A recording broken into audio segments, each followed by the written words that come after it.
monde, j'espère que vous allez bien. Alors aujourd'hui on se retrouve dans une vidéo FAQ. C'était une FAQ que j'avais lancée sur Instagram pour faire suivre un petit peu la vidéo au niveau de ma peau que je vous avais diffusée précédemment. Donc cette vidéo particulièrement a vraiment suscité le questionnement. Vous m'avez envoyé beaucoup de messages en Insta direct et c'est comme ça que m'est venue l'idée de faire une FAQ pour essayer de répondre à un maximum de questions que vous vous posez au niveau de l'acné. Alors ces questions, j'ai répondu en collaboration avec le docteur Agnès. Le docteur Agnès qui est le médecin qui a lancé la cure acnéiste dont je vous avais parlé aussi dans ma précédente vidéo. Alors vous avez été hyper actifs sur Instagram lorsque j'ai lancé la FAQ, hein. On était à plus de 100 questions, même plus de 130 questions il me semble. Vous vous doutez bien que c'est impossible pour moi de répondre à toutes ces questions en un laps de temps assez réduit de façon à ce que vous ne vous lassez pas de ce que je raconte. Du coup j'ai sélectionné quelques questions, essentiellement celles qui revenaient le plus, et je vais arrêter cette introduction et on va directement passer à la FAQ. Alors question numéro 1, est-ce que l'acné est contagieuse? Alors non, l'acné n'est pas quelque chose de contagieux, bien que ce soit causé par une bactérie. C'est vraiment pas quelque chose qui va se propager comme les infections bactériennes par exemple, sachant qu'en plus on a presque tous sur notre peau cette bactérie qui cause l'acné. Mais pour que vraiment ça produise l'acné, il y a plusieurs autres facteurs qui entrent en jeu. Voilà, la bactérie en elle-même ne suffit pas à causer de l'acné. Question numéro 2, est-ce qu'on peut réellement se guérir de l'acné pour toujours? Alors oui, bien sûr, on peut vraiment guérir de l'acné. Il y a des personnes qui vont guérir spontanément avec le temps, parce que leur acné ne sera que passagère, et il y a des personnes qui vont réussir à se guérir définitivement aussi avec des traitements adaptés. Alors concernant le traitement acnéiste que moi-même j'ai suivi, c'est efficace définitivement dans 96% des cas. Lorsque je vous avais sorti ma vidéo précédente, je vous disais qu'il me restait encore quelques boutons, que je n'avais pas la peau lisse. Donc aujourd'hui, avec une semaine de décalage, je peux vous assurer que les quelques boutons qui me restaient sont partis. Et j'ai l'impression que ça a vraiment agi, malgré le fait que je n'en prenne plus, que j'ai terminé ma cure. Question numéro 3, est-ce que l'acné varie en fonction du type de peau? Alors oui, bien sûr, sachant tout de même que n'importe quel type de peau peut avoir de l'acné, mais c'est vrai que c'est essentiellement les peaux grasses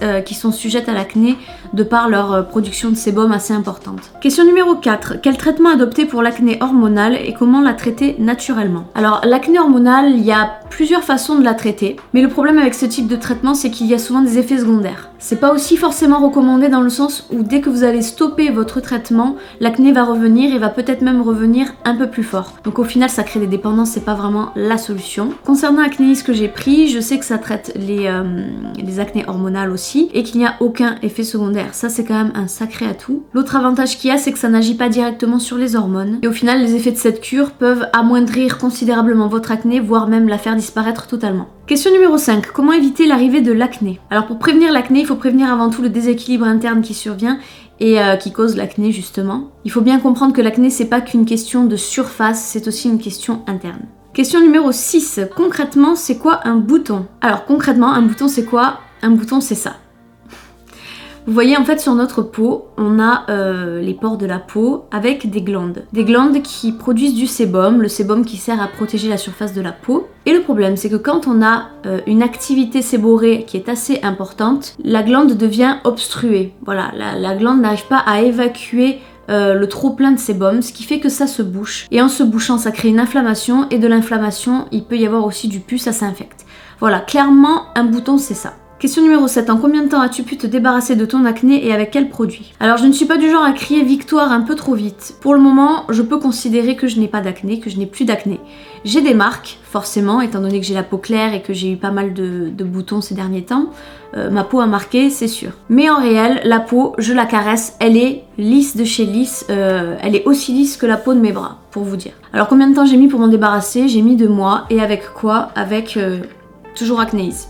Voilà, c'est le seul traitement qui a été efficace sur moi à ce jour, je vous le dis vraiment avec beaucoup d'honnêteté, sans langue de bois. J'ai testé les antibiotiques prescrits par mes dermatologues, parce qu'il y en a eu à l'appel, et rien de tout ça n'a fonctionné si ce n'est que cette cure, donc je suis vraiment très étonnée, c'est pour ça que je vous en parle tant. Ensuite, comment se maquiller pour que ça tienne avec une peau acnéique et grasse? Alors les produits que je conseillerais vraiment pour une peau acnéique et grasse pour que ça tienne, c'est 3 choses essentielles. Donc le premier produit que je conseillerais, ce serait un fond de teint couvrant. Couvrant mais pas que, parce que le fond de teint, si vous le prenez classique, il peut vous obstruer davantage les pores de la peau et vous causer encore plus d'acné. L'idéal quand on a une peau acnéique, c'est de s'orienter vers un fond de teint non comédogène. Non comédogène signifie qu'il ne va pas vous donner plus de boutons, qu'il ne va pas obstruer votre peau. Donc ça c'est un avantage. Alors en produit, il y a le Dermablend de chez Vichy qui est exceptionnel. Seul désavantage, c'est qu'il faut savoir le dompter, donc c'est-à-dire qu'il faut absolument travailler un minimum de contouring et mettre un peu de blush si vous voulez pas avoir un visage complètement figé et plâtreux. Et autre chose, c'est que au niveau des teintes, c'est assez limité et c'est surtout en sous-ton rosé. Donc pour les personnes comme moi qui ont des sous-tons jaunes au niveau de leur peau,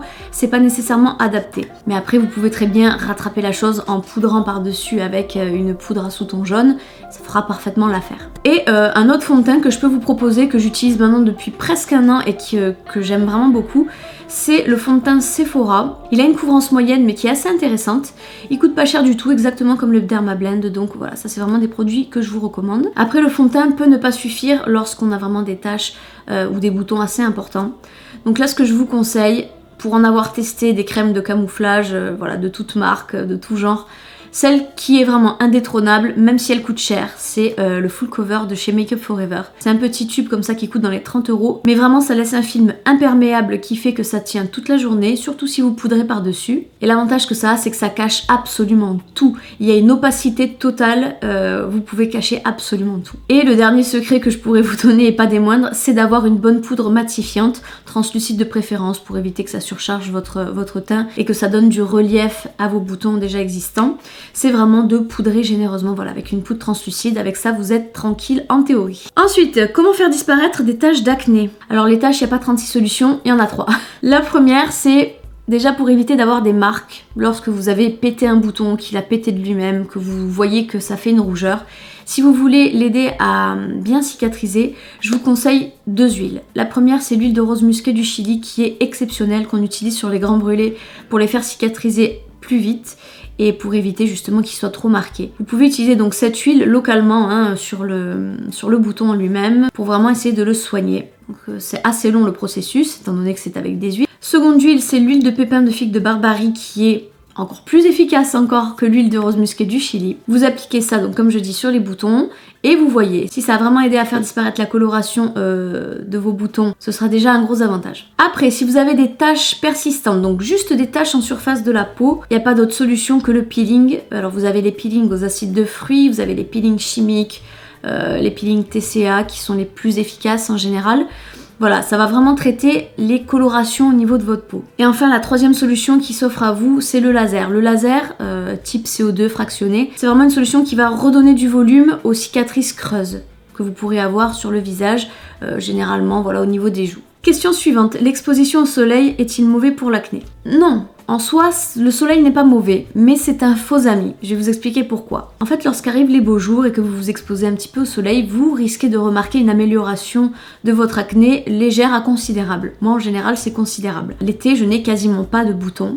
Et ça s'explique par un phénomène très simple, c'est que dans les rayons du soleil, il y a des anti-inflammatoires. Et ces anti-inflammatoires vont calmer votre acné. Le problème, c'est que lorsque les beaux jours vont se dissiper et qu'on va sensiblement se rapprocher de la rentrée, vous allez avoir les boutons qui vont rejaillir x2 peut-être. Donc c'est pour ça que je dis que c'est un faux ami. Le soleil en soi, pour les boutons, c'est pas mauvais, ça aide à faire disparaître. Donc ce que je vous conseille de faire, c'est généralement de vous prendre en main dès le mois d'août pour essayer d'être équipé comme il faut pour la rentrée et éviter voilà, d'avoir cette montée acnéique qui est vraiment très difficile à vivre.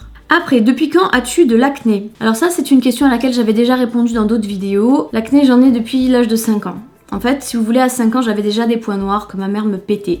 Très mauvaise idée d'ailleurs, mais bon, en me mettant à sa place, je peux la comprendre. Et en primaire, j'ai eu mes premiers boutons, donc c'était principalement au niveau du front. Je me souviens même qu'on m'avait fait souvent la réflexion en CM1, CM2, en me demandant si j'avais pas la varicelle, pour dire à quel point j'avais de l'acné. Et après, ça a été la dégénérescence. Dès que je suis rentrée au collège, bah voilà, l'acné avec les hormones, l'adolescence, ça n'a pas arrangé mon cas. Est-ce que quand on a des points noirs uniquement, on peut considérer ça comme de l'acné? Alors je pense pas que l'appellation acné soit complètement adapté en fait, mais effectivement les points noirs en fait c'est un type bénin d'acné. Donc oui, c'est un dérivé, c'est sensiblement le même problème mais qui se manifeste différemment. Ensuite, est-ce que l'acné peut partir sans traitement? Alors oui, l'acné peut partir sans traitement et bien heureusement d'ailleurs, il y a beaucoup de personnes qui ne se traitent pas l'acné et qui attendent juste de vieillir, de prendre un peu d'âge, de laisser la nature faire son petit bout de chemin. Donc ça existe, mais c'est difficile parce que ça peut très bien durer 4-5 5 ans chez une personne, tout comme ça peut durer 15-20 ans chez une autre. Ensuite, comment passer à travers les critiques de ceux qui n'ont jamais eu d'acné? Alors j'ai pas forcément la réponse à cette question-là. Des remarques, moi j'en ai eu, ça c'est certain.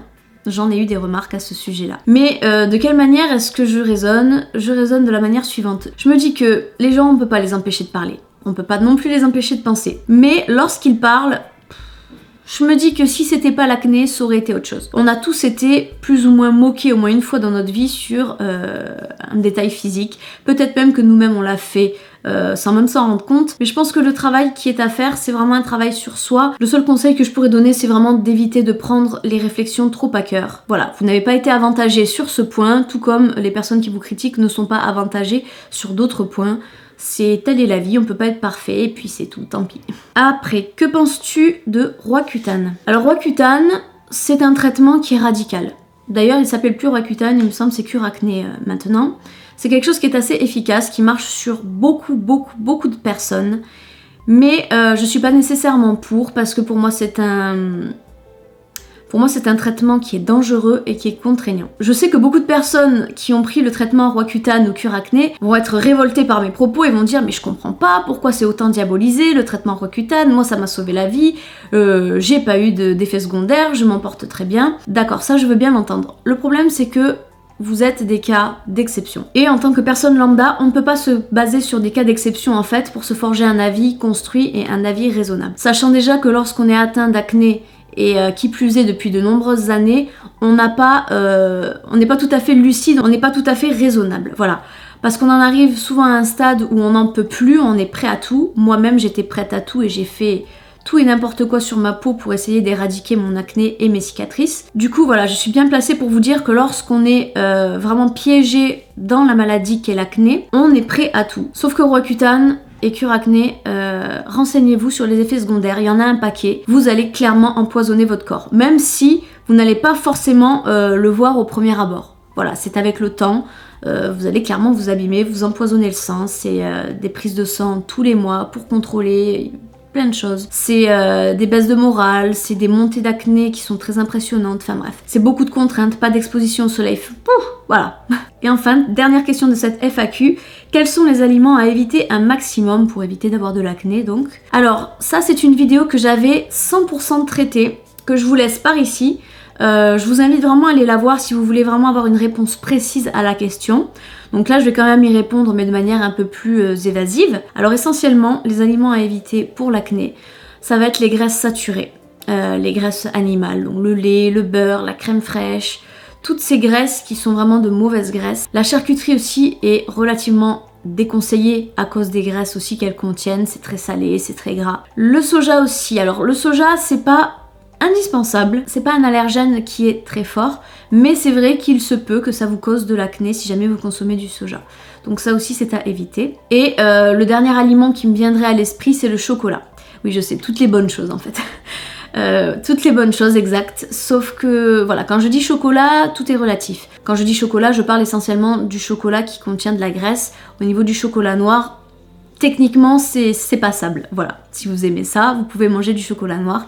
Mais voilà, c'est toujours une question de graisse en fait. C'est le gras attire le gras. Bon, bah écoutez, j'espère que je vous ai répondu à un maximum de vos questions au niveau de l'acné. N'hésitez pas à venir réagir en commentaire. Je vous propose de venir me rejoindre sur mes réseaux sociaux Instagram, Facebook et Snapchat. En attendant, portez-vous bien, je vous fais d'énormes bisous, je vous dis à bientôt pour une prochaine vidéo.